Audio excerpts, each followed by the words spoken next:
Et donc autour de la table, Wilfried Galland. Salut Wilfried, stratégiste Montpensier Finance, Philippe Wechter. Salut Philippe, Ostrom,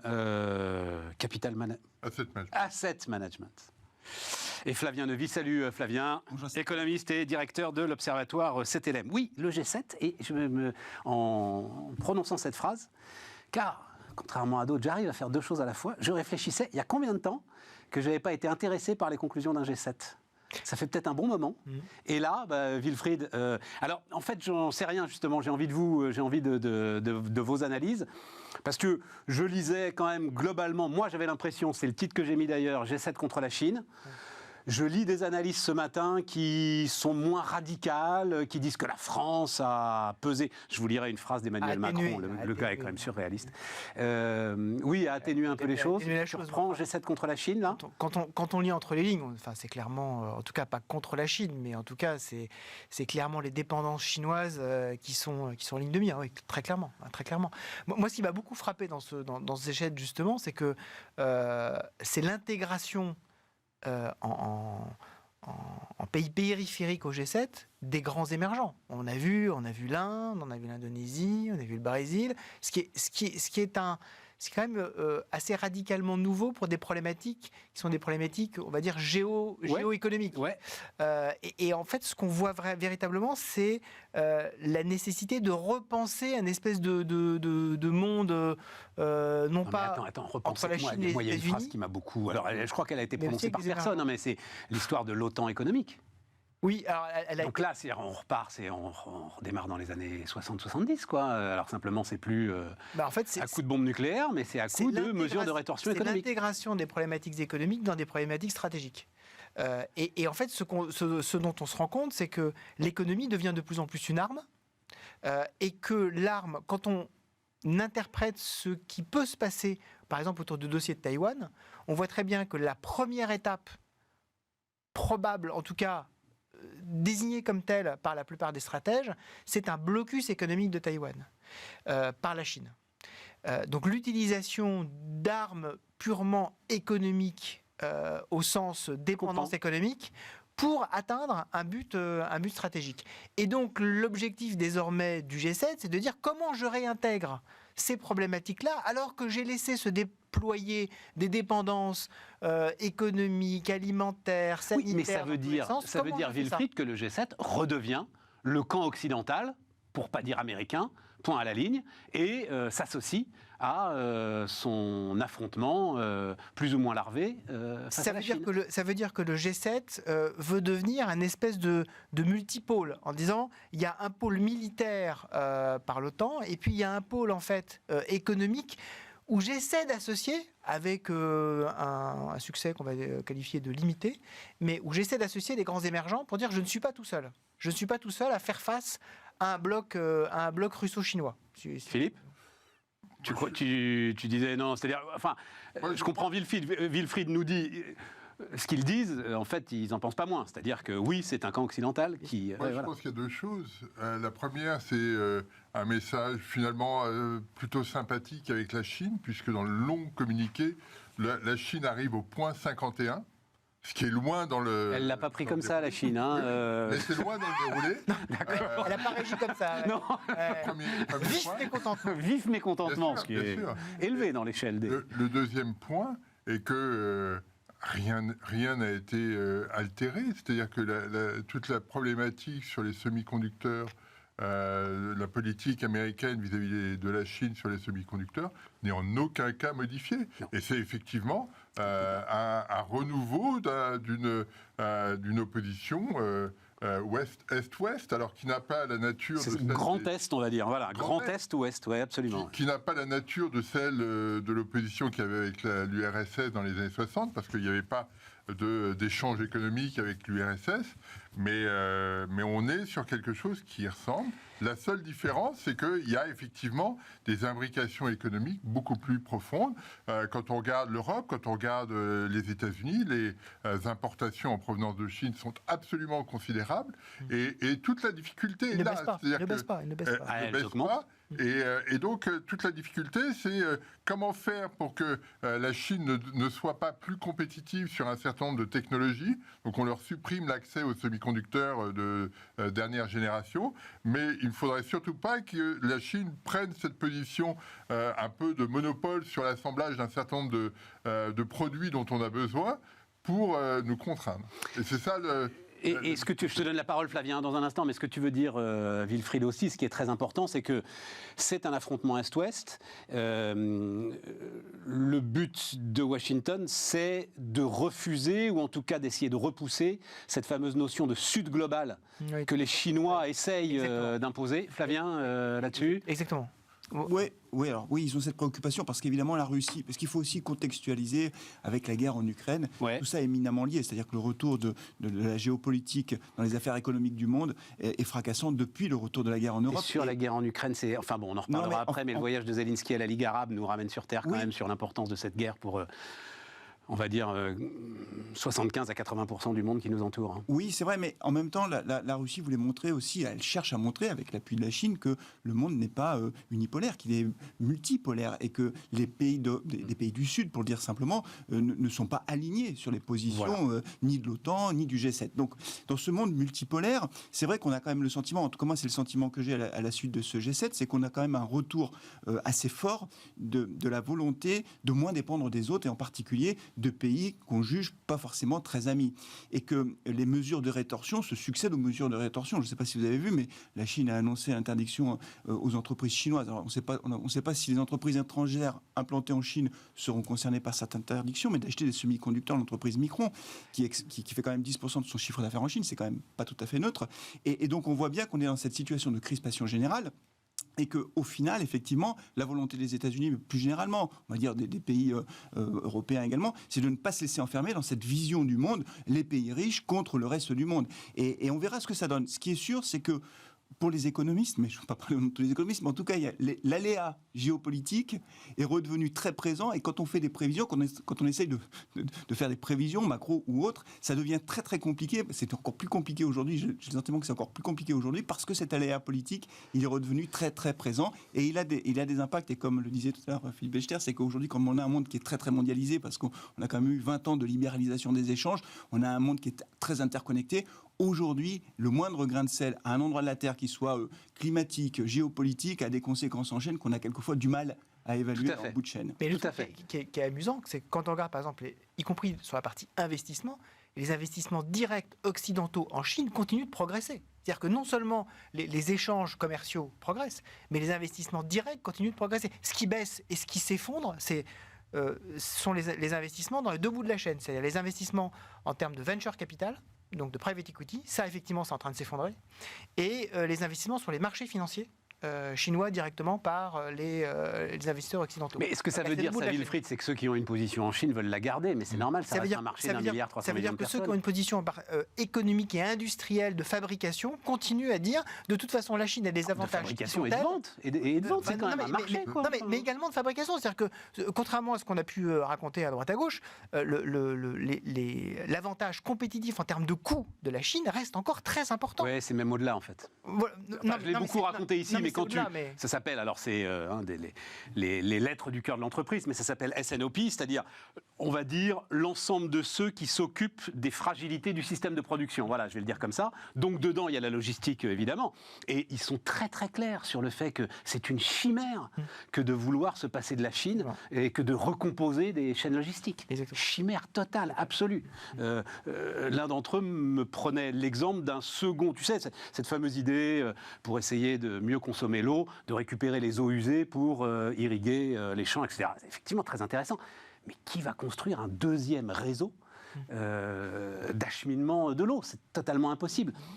Le défi pour les chaînes logistiques qui se passeraient de la Chine est à peu près comparable. Exactement. Non, mais la difficulté aussi, quand Fabien évoquait les problématiques nord-sud, c'est que c'est plus compliqué que par le passé. On le voit par exemple sur les questions énergétiques. Il y a eu un rapport extrêmement intéressant récemment qui est assez étonnant. Pourquoi, alors qu'on ne veut plus acheter de pétrole russe, le prix du pétrole s'effondre? Parce que le pétrole continue de couler fortement de Russie vers l'Inde, vers la Chine, vers Singapour, et que nous rachetons ce pétrole transformé. Et donc, la question est extrêmement complexe aujourd'hui. On veut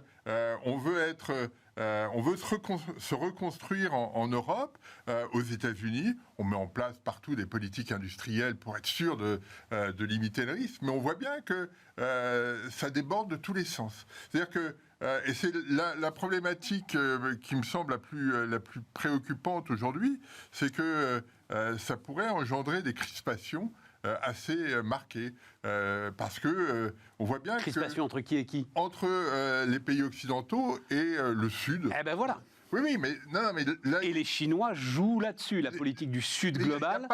Il n'y a pas forcément besoin des Chinois. Les Indiens jouent très bien ce truc-là. Les Brésiliens jouent très bien ce truc-là, parce que historiquement, ils ont envie de s'écarter des États-Unis. Il y a eu une période extrêmement favorable où tout le monde jouait le même jeu, avec des règles assez similaires, et c'était très bien. Là, on voit bien que les États-Unis ont mis un certain nombre de poignées de sable dans les mécanismes. Trump a commencé, mais Biden accentue le phénomène, et chacun se repositionne. On retrouve les mêmes oppositions qu'on avait dans les années 70, quand l'Inde a toujours été un non-aligné, le Brésil s'est toujours un peu écarté, etc. Donc on voit bien que la dynamique devient différente, et avec des intérêts économiques qui ne sont plus les mêmes. C'est ça, le vrai changement, il est là. C'est-à-dire que dans les années 70, si l'Inde, la Chine ou le Brésil nous embêtaient, c'était sans importance. Aujourd'hui, ça ne l'est plus. Et c'est ça la vraie... Je ne les mettrais pas les trois sur le même plan, quand même. Non, ils ne sont pas sur le même plan, mais on est sur les... Le Brésil est un peu à l'écart de cette puissance que tu décris. Si tu veux manger du poulet, tu as besoin du Brésil. Hein. D'accord. Bon. Oui. Non, mais il y a quelques éléments. Dans le poulet, Stéphane. Pas le poulet, Stéphane. Ce que je veux dire, c'est que parmi les... Moins critique. Mais Parmi les grands pays, ces pays que j'évoquais étaient, dans les années 70, des pays lointains. Sans aucun impact économique. Le poids... Oui, non, mais absolument, Philippe. C'est ça qui change, et qui fait que aujourd'hui, les positions occidentales sont beaucoup plus compliquées à suivre. Notamment la puissance indienne ne peut plus aujourd'hui, c'est-à-dire ce concept de Sud global. Alors, si ça vous intéresse, une interview passionnante avec Laurence Daziano, qui vient nous voir régulièrement sur la Chine et qui nous décrypte tout cela. Tu peux plus intégrer l'Inde, par exemple, dans un ensemble qui prendrait la Chine, le Brésil, etc. Elle a sa propre politique, sa propre autonomie, sa puissance. Elle ne veut absolument pas rentrer dans quelque groupe que ce soit. Et donc ça, c'est quand même différent par rapport, même si Bandung, les non-alignés, etc. et tout, mais enfin quand même, la coupe soviétique était là. Aujourd'hui, je crois que c'est moins vrai. Mais je voudrais vous lire, parce que notre président de la République, il est quand même... Donc, pas de naïveté, mais pas non plus d'escalade. Donc, il parle d'une sorte de voie médiane qu'aurait tenue la France. Si nous envoyons le message qu'il y a un ennemi et que nous cherchons une désassociation complète, nous allons créer en quelque sorte de manière autoréalisatrice une accélération de l'histoire. Et on est content de le payer pour avoir des phrases comme ça, si tu veux. Tu vois, c'est pas tout à fait faux. Juste là-dessus, quand même. Accélération de l'histoire, ça veut dire que lui pense qu'on va vers une ça veut dire qu'il y a fracture profonde. On y est déjà. Entre l'Est et l'Ouest. C'est intéressant parce que Macron va en Chine il y a quelques semaines.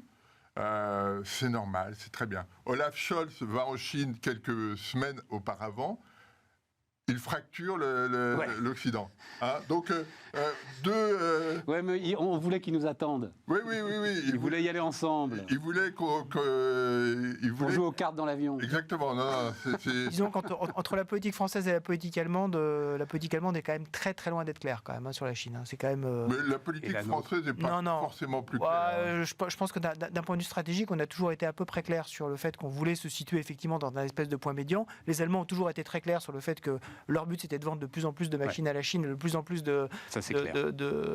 Mais on peut pas se positionner comme Michel Jobert qui disait on est ailleurs. Oula. Là, Michel Jobert, ça vient de Michel perdre une Jobert, bonne ça nous met un partie coup de vieux, là, 79.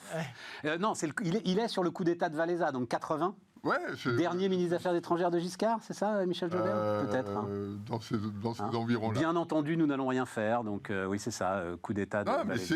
on est ailleurs. Coup d'État. Le point de problème que l'absence de solution ne saurait résoudre, Henri Queuille. Jaruzelski, c'est ça, hein? J'ai oublié le prénom du gars qui avait ses lunettes noires. Oui, Jaruzelski, oui. Qui finissait de souder la Pologne à l'URSS. Qui a été interviewé au Trésor de Mourouzi, pour ceux qui... Voilà. Bien. Donc, Philippe, pardon. On est parti dans des considérations. Non, Michel Jobert disait... Non, Michel Jobert disait la politique française est ailleurs. Eh ben, on est là, on se définit pas. Ça fait, moi, je trouve que ça fait très opportuniste. Et donc, d'accord. on va être capable de saisir là où c'est bon, mais on est critique vis-à-vis des Allemands qui ont investi massivement en Chine depuis des années, notamment sur l'automobile, mais ce que nous n'avons pas fait. Et donc, on se retrouve dans une situation de déséquilibre par rapport à nos amis allemands. Flavien? C'est la différence de perception entre l'Allemagne et la France concernant la Chine résulte finalement de la structure de nos économies respectives. C'est-à-dire effectivement une économie allemande qui produit beaucoup et qui exporte beaucoup, notamment vers la Chine, avec des intérêts qui sont, je ne vais pas dire différents, mais en tout cas qui ne sont pas forcément toujours convergents avec ceux de la France. Et c'est ce qui explique aussi pourquoi l'Europe a beaucoup de mal à parler d'une seule voix. En fait, c'est parce que quand il faut prendre des mesures au niveau européen sur alors je ne vais pas parler de protectionnisme, mais en tout cas des mesures qui visent à protéger un petit peu notre industrie. On n'y arrive pas. On n'y arrive pas parce qu'évidemment, dès qu'on commence à dire attention, il faudrait peut-être qu'on mette une taxe carbone sur les produits importés, l'Allemagne réfléchit à ses usines en Chine et à la vente de ses voitures. Donc c'est sûr qu'on n'y arrive pas. Après, pour revenir au sujet... L'Allemagne nous dit qu'on ne peut pas calculer l'impact global d'une automobile qu'on importerait. Quelle blague. Je referme la parenthèse. Il faut mieux trouver des arguments. C'est ça. Mieux avancer d'autres arguments. Débattre. Voilà. Après, quand même, juste sur l'Europe et puis même sur les États-Unis. Bah oui, parce qu'il faut en parler. Ouais, on a quand même aussi un autre sujet, même si c'est pas directement lié aux préoccupations immédiates, mais c'est quand même le sujet de la démographie. Quand même. On peut pas parler de l'avenir économique du monde sans évoquer la démographie. Le G7, alors si on laisse effectivement les pays qui étaient invités, ce sont quand même des pays très vieillissants, quoi. Ouais. On vieillit, la population, on va reculer, elle recule déjà dans beaucoup de pays. Je ne parle même pas que du Japon. Regardez l'Italie, vous regardez l'Allemagne, ce sont des pays qui sont très très vieillissants. Et face à ça, on a un monde effectivement qui essaye de s'organiser, qui essaye de se débarrasser un petit peu du dollar ou de moins dépendre du dollar, mais qui est un monde qui a l'avenir devant lui, avec beaucoup de bébés qui arrivent et donc de futurs consommateurs. Sauf peut-être les Chinois. Peut-être les Chinois, mais il y a un vrai problème. Hein. Oui, non, mais parce que pardon, je te coupe sur l'Europe, parce que dans ce que tu disais, Philippe, sur retour aux années 70, entre les deux, on a 50 ans de construction européenne. Oui. Pour rien. Pour rien. On est exactement dans la même situation de vassalisation militaire, économique, diplomatique qu'on l'était il y a 50 ans. On a l'euro désormais. Hein ? On a l'euro. Bon. Et qu'est-ce que ça change à notre vassalisation militaire, diplomatique, économique ? Économiquement, on est beaucoup plus fort maintenant qu'on a l'euro. On est beaucoup plus fort parce qu'on pèse plus que juste le Deutschmark. D'accord. Oui, mais... Militairement, non, je suis d'accord, ça ne change rien. Non, mais justement, on a avancé un peu quand même. C'est un problème complet. Pourquoi les Allemands, quand ils achètent des avions américains? Parce que parce que les autres ne sont pas prêts, quoi. Quelle autonomie politique on peut avoir dans ce cadre-là? On ne peut pas. Donc, et ça fait... Mais Philippe, attends, parce que si tu prends cet exemple, il faut aller au bout de l'exemple. Hein. C'est parce que Airbus et Dassault, et là, pour le coup, on est en France, n'arrivent pas à se mettre d'accord. Alors ça y est, ils y sont arrivés, mais ne sont pas arrivés à se mettre d'accord pendant une demi-douzaine d'années, à peu près 5 ou 6 ans, sur ce foutu avion de combat européen, si tu veux. Donc à un moment, quand même, l'Allemagne... Oui, mais... c'est complet, je comprends. Maintenant, quoi. Hein ils disent j'en ai besoin maintenant. Oui. Ils sont en train de changer. Par contre, les Allemands, ils mettent beaucoup de temps à changer. Moi, je reviens d'Allemagne. J'étais en Allemagne ce week-end. J'ai discuté avec des responsables politiques. Vraiment, ils ont franchi un cap sur leur budget de défense. Il y a bien un avant et un après-guerre en Ukraine. Et là, ils vont investir massivement. Alors, je ne sais pas si ça changera effectivement leur façon de concevoir l'armement de l'armée allemande. Est-ce qu'ils vont vouloir peut-être avoir une défense européenne, un armement européen plus qu'américain, c'est pas sûr. Mais en tout cas, sur le plan budgétaire, là, ils passent aux choses sérieuses. Donc, ils ont annoncé 100 milliards. Ils veulent arriver à des niveaux très élevés. Et je pense bien qu'il y aura un avant et un après-crise ukrainienne de ce point de vue-là. Il y a vraiment une volonté qui est partagée, pas par toute la classe politique, mais ça fait quand même l'objet d'un quasi-consensus national, ce qui est très rare en Allemagne. Ouais. Non, mais on ne peut pas dire il faut construire l'Europe et puis dès qu'il y a un point qui bloque, on cherche. Mais c'est on pas un cherche point ailleurs. qui bloque, Philippe, Mais- 50 ans de Non, construction pour rien. mais sur la construction politique européenne, dès que ce soit sur le militaire, les Allemands ont toujours eu la tentation américaine. Sur le plan économique, c'est pas très différent. Et leur dynamique est plutôt conditionnée par le reste du monde que par l'Europe, malgré tout. Et c'est ça un des vrais soucis aujourd'hui. C'est-à-dire qu'on voit bien le poids des échanges allemands avec l'Europe diminue année après année.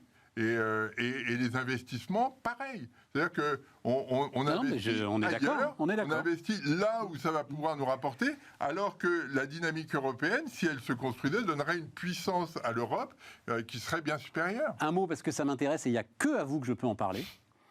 L'Argentine et le Brésil qui veulent s'émanciper du dollar. Donc l'Argentine a annoncé fin avril qu'elle allait privilégier le yuan dans ses échanges avec la Chine après des déclarations comparables du Brésil. Qu'est-ce que ça vaut, ça, Wilfried ? À mon sens, pas grand-chose. Bon, Voilà. d'accord. Oui. Bon, j'ai bien fait d'en parler avec vous. alors. Non, mais pour moi, c'est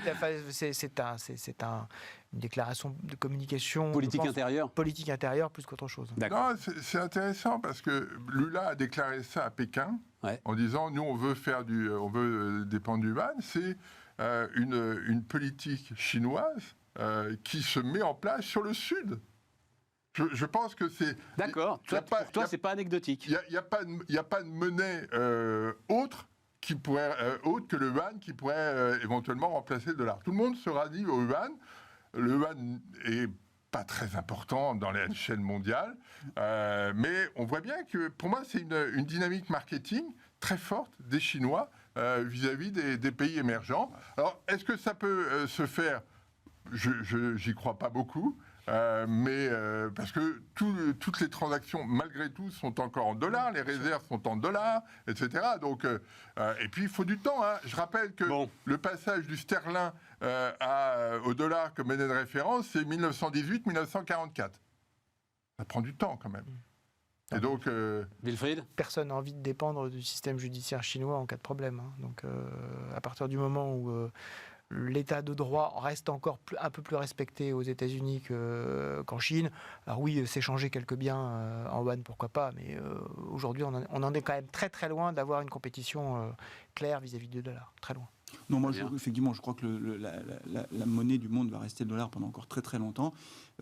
Par rapport à l'euro, puisqu'on parle des monnaies, quand même, un des succès, enfin peut-être le succès principal, je rejoins ce que disait tout à l'heure Wilfried sur la construction européenne, c'est l'euro. Franchement, on n'aurait pas l'euro, c'est un bouclier, hein, parce qu'avec nos déficits et nos Flavien, dettes, tu sais, ça c'est un débat alors. Notre dette aurait été attaquée depuis longtemps. Peut-être qu'elle serait moins importante aujourd'hui, si tu veux. Peut-être que c'est ce qu'il faudrait, justement, que notre dette soit attaquée un bon. Ah bah oui, c'est ça le problème, tu comprends ? Ça, c'est autre chose. C'est la morphine. La morphine, tu ne souffres pas, mais tu ne guéris pas. Et même la maladie s'aggrave. Ouais, c'est un vrai débat, ça. C'est un vrai débat. Mais par contre, en tout cas, on se refinance. Je suis paye moins cher, on se paye moins cher. Si tu veux, je pense que personne n'a envie d'avoir une crise systémique. Mais bien sûr, on est dans un tel état aujourd'hui que tu ne peux pas revenir en arrière. Ben voilà, donc de toute façon dire... Mais simplement, tu n'aurais peut-être pas eu, donc 1974, premier budget en déficit de la France, 1974, tu n'aurais pas eu 50 ans de déficit cumulé peut-être. Tu n'aurais probablement pas C'est un débat. Ouais. Un vrai débat. C'est un débat. C'est un vrai débat. Et après, tu compares aussi, ça c'est le grand jeu de Jean-Pierre Petit qu'on adore, tu compares les croissances comparées des pays qui ont installé l'euro et puis de ceux qui ne l'ont pas. Et tu te rends compte que même en termes d'outils de croissance, on a fait mieux. Voilà. Disons qu'on ne l'a peut-être pas utilisé comme il fallait, quoi. On l'a peut-être pas utilisé comme il fallait. On marque une pause, on se retrouve dans un instant.